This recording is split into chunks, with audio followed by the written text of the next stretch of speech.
Bienvenidos a otro programa de Articulados. Hoy tenemos un programón, ya que tenemos un invitado muy calificado, al licenciado Israel García, fisioterapeuta. Doctor, licenciado, ¿podría decirnos cómo llegó, cómo hizo toda esta carrera en fisioterapia? Sí, claro, gracias por la invitación, ante todo. Y bueno, yo me gradué en el 2008 en la Universidad Arturo Michelena en Venezuela. Y bueno, tengo ejerciendo la profesión aproximadamente ya casi 18 años. Este, Siempre me interesé por el área musculoesquelética, sobre todo el dolor musculoesquelético.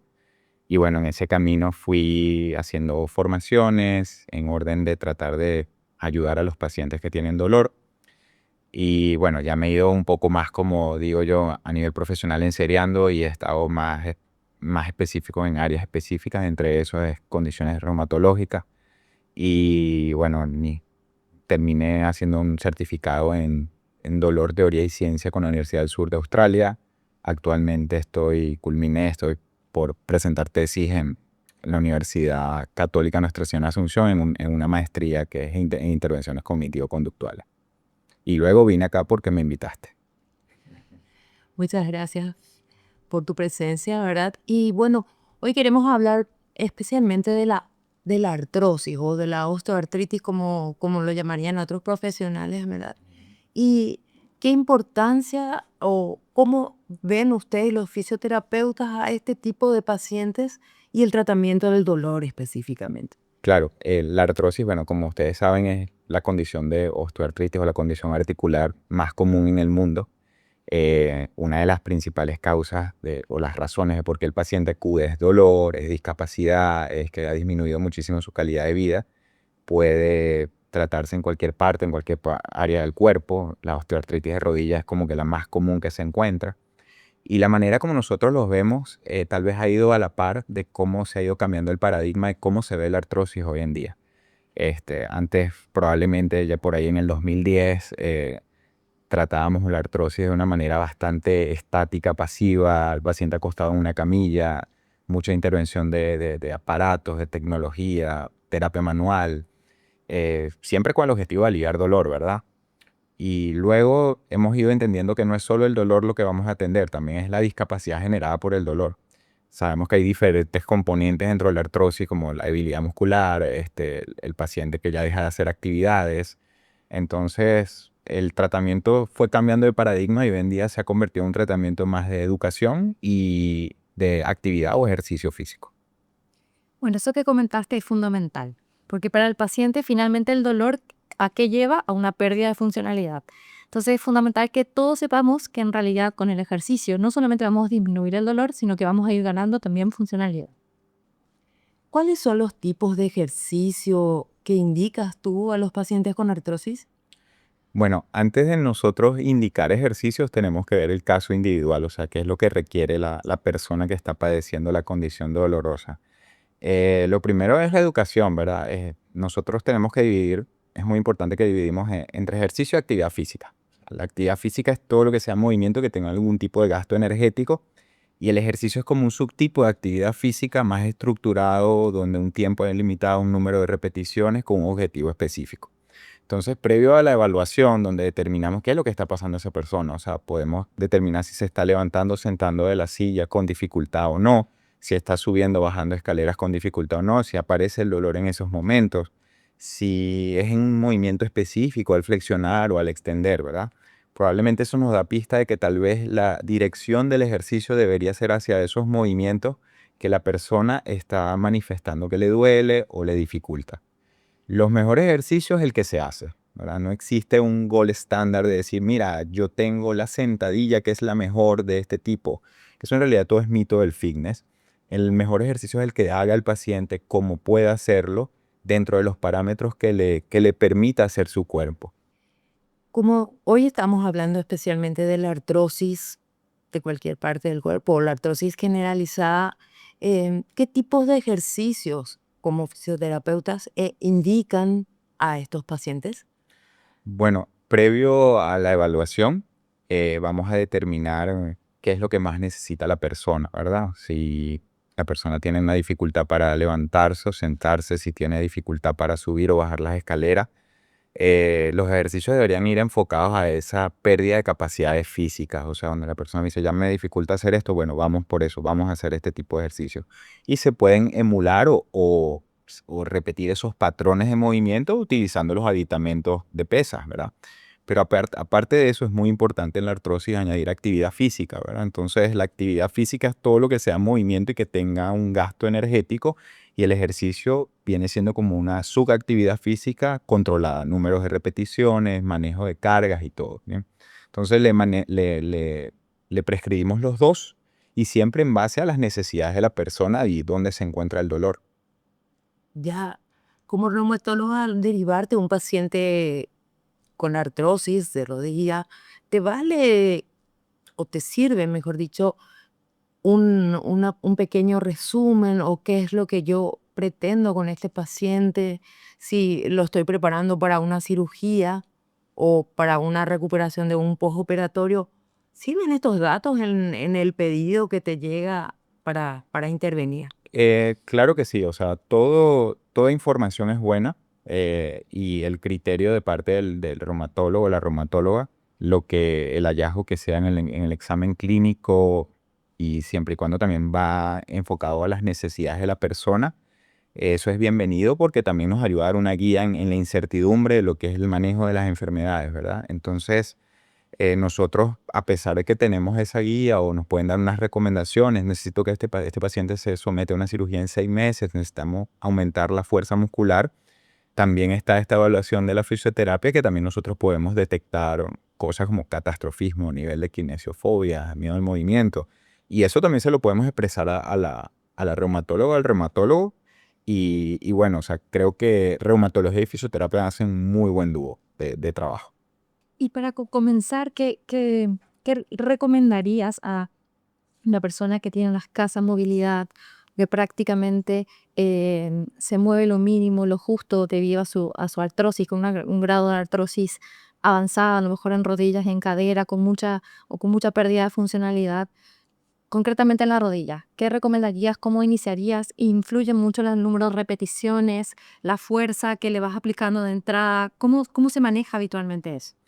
Bueno, esa pregunta está muy interesante, o sea, porque normalmente a veces el paciente, cuando tiene un dolor severo de rodilla, ya sea por este grado severo de artrosis, tal vez va a existir un rechazo natural protectivo de flexionar y extender la rodilla, ¿verdad? Entonces, bueno, nos enfocamos primero en articulaciones que podamos entrenar o que podamos ejercitar del tren inferior, en este caso, que va a influir en la cinemática de la rodilla. Y luego, lo que también le decimos al paciente es que nos podemos mover dentro de las limitaciones que el dolor nos permita. O sea, utilizamos esta escala que ustedes conocen, que es la escala de EVA, y decimos que, bueno, que cuando estés haciendo ejercicio, que esto sea una molestia leve. O sea, si es de 0 al 10, siendo 10 el máximo dolor que has experimentado, que esto sea 5. Y entonces, de repente, la persona te puede decir, hasta 5 repeticiones tolero. En la número 6 empieza a incrementar el dolor. Entonces nos quedamos en 5. Entonces, bueno, ¿qué tal si hacemos 4 series de 5? Vamos a tratar de hacer 15 repeticiones de esto, 20 repeticiones de esto. O sea que todo suma, aunque no llegues a un número de repeticiones elevado, al ser algo individualizado, tiene que ir progresivamente aumentando el paciente. Sí, o sea, eso también podría ser dentro de los mitos. O sea, como que cuánto tiempo tiene que durar la sesión de ejercicio. O sea, por ejemplo, conocemos estudios que son los muscle snacks, que es como que la merienda de músculo, ¿no? Y lo que evidencia por estudios en sangre en los pacientes control y en los pacientes de experimento, es que estas personas que así incluso hagan 5 minutos o 10 minutos de ejercicio, reportan beneficios metabólicos y beneficios musculares como una persona que puede hacer ejercicio de manera más continua durante más tiempo. Entonces, lo importante en esto, o sea, el mensaje que sacamos en esto es que, bueno, que la persona, si sea un poquito de ejercicio que haga, va a tener un impacto positivo en su salud en línea general, y que obviamente existe algo que se llama la adaptación.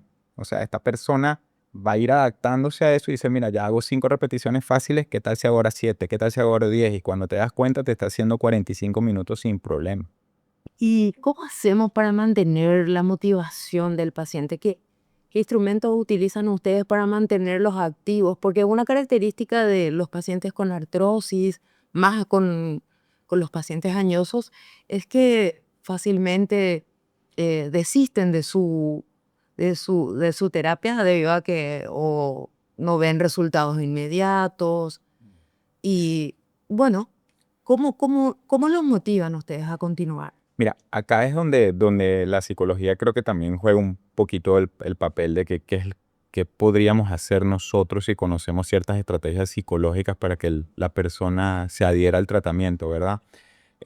Bueno, uno es, por ejemplo, es normal que el ser humano cuando envejece perdamos motivación. Es algo totalmente natural, es parte de nuestra evolución como humano.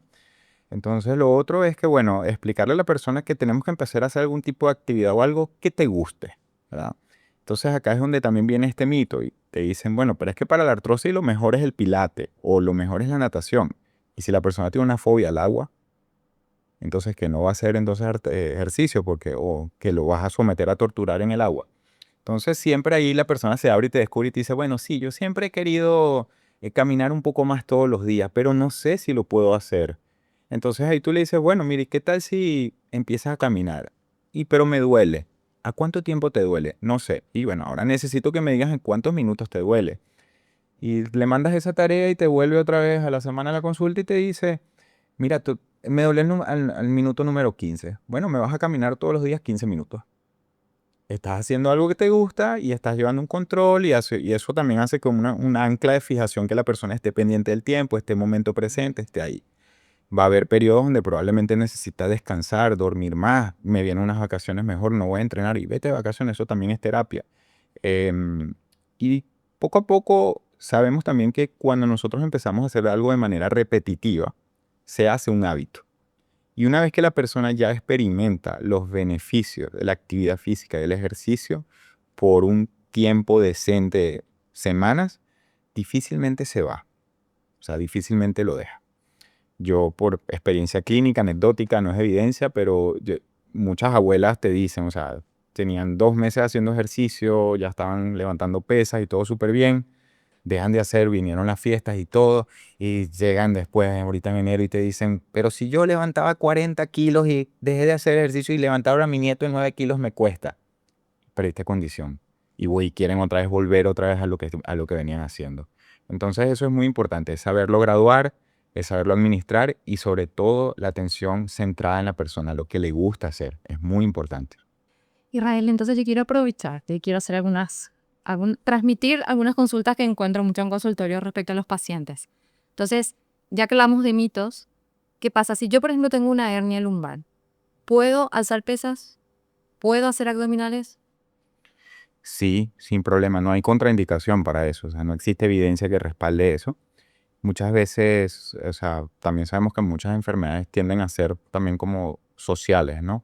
Hubo un tiempo donde la hernia discal era como que el castigo de la espalda. Cada vez que dolía probablemente era hernia. Sabemos que se llevaron a cabo miles y miles de cirugías que hoy en día sabemos que no son necesarias, pero bueno, eso es otra historia. Pero ese constructo, ese mito quedó en la sociedad. Entonces tengo una hernia discal, entonces es mejor no moverme porque la hernia se va a abultar, entonces me va a presionar el nervio o la médula espinal.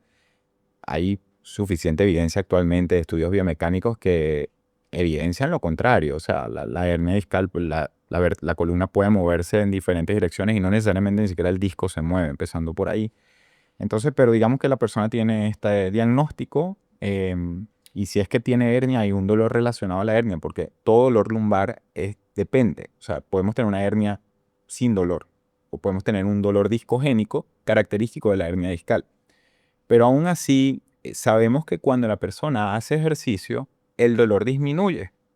Entonces, ¿qué es lo que volvemos al primer principio? Al primer pilar es lo adaptamos. O sea, cuáles son los movimientos que irritan, aumentan el dolor, cuáles son los movimientos que disminuyen. ¿Qué estrategias podemos usar aparte del ejercicio físico, la actividad física, la meditación, la socialización? O sea, el dolor es algo bastante complejo que si bien tenemos que atenderlos de lo biológico, también tenemos que atenderlos de lo psicológico y de lo social. También cuánto tiempo tienen con dolor y todo esto ya lo sabemos que nos va a decir un poco el pronóstico de esta persona, ¿bien? Pero sí puede levantar pesas, no hay ningún problema. Fortalecer la espalda está bien, es sano. La espalda se hizo para soportar cargas. Somos los únicos mamíferos que andamos bípedos, andamos en 2 piernas por ahí. Eso tiene explicación evolutiva, eso tiene explicación biomecánica y necesitamos espaldas fuertes. Pero si tú nunca has hecho un peso muerto, por así decir, o nunca has cogido un peso fuerte y lo has levantado y lo has llevado a tu pecho o a tu cintura, no sería prudente que empieces con esos ejercicios como el primer día. Probablemente empieza con otros, ¿bien? Y dependiendo, o sea, la dosis respuesta. Hice tal ejercicio y me dolió mucho la espalda. El ejercicio me lesionó. Probablemente no, o sea, probablemente es cuántas repeticiones hiciste, qué carga usaste, pusiste mucho peso, cuánto énfasis le diste a la zona. Entonces, todas esas variables son las que vamos a medir.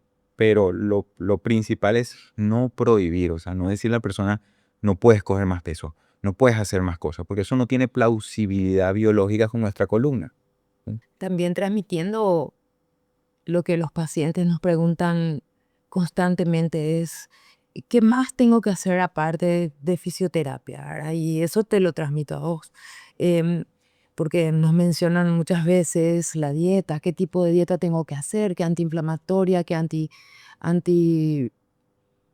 de todo tipo, ¿verdad? También hablan de suplementos, que ashwagandha, que semilla de lino, etcétera, etcétera. Por decirte algunos ejemplos. Generalmente el paciente paraguayo quiere acompañar su fisioterapia o su tratamiento físico con alguna cosa oral, ¿verdad? Sí, a veces porque muchas veces cuando la persona tiene dolor o está pasando por eso, hay también como un factor ansiedad que se quieren curar rápido. Entonces ahí es donde entra un poquito la educación de decirle, mira, o sea, esto no se trata de acelerar procesos, esto se trata de ir escalando procesos y hasta que llegas digamos, otra vez te vuelvas a como estabas. Pero sí te preguntan mucho eso y yo creo que lo que podríamos ser un poco sabios es decirle, mira, tú lo que tienes es que vivir, ¿verdad? Sabemos que el 90% de los consejos dietéticos que encontramos en las redes sociales no tienen evidencia, son anécdotas, son ocurrencias. Entonces, no, yo le recomiendo al paciente, si tú quieres una dieta, vete con un especialista en nutrición y que te guíe en el proceso de los objetivos que quieres alcanzar, ¿verdad? Hay una relación, hay estudios que vinculan que hay una correlación entre la salud de la microbiota y la osteoartritis de rodilla. Pero bueno, básicamente lo que decimos es que, mira, trata de evitar el alcohol, porque sabemos que el alcohol es inflamatorio, el cigarrillo, trata de evitar comida chatarra, come un poco más comida real, muévete más y todo esto.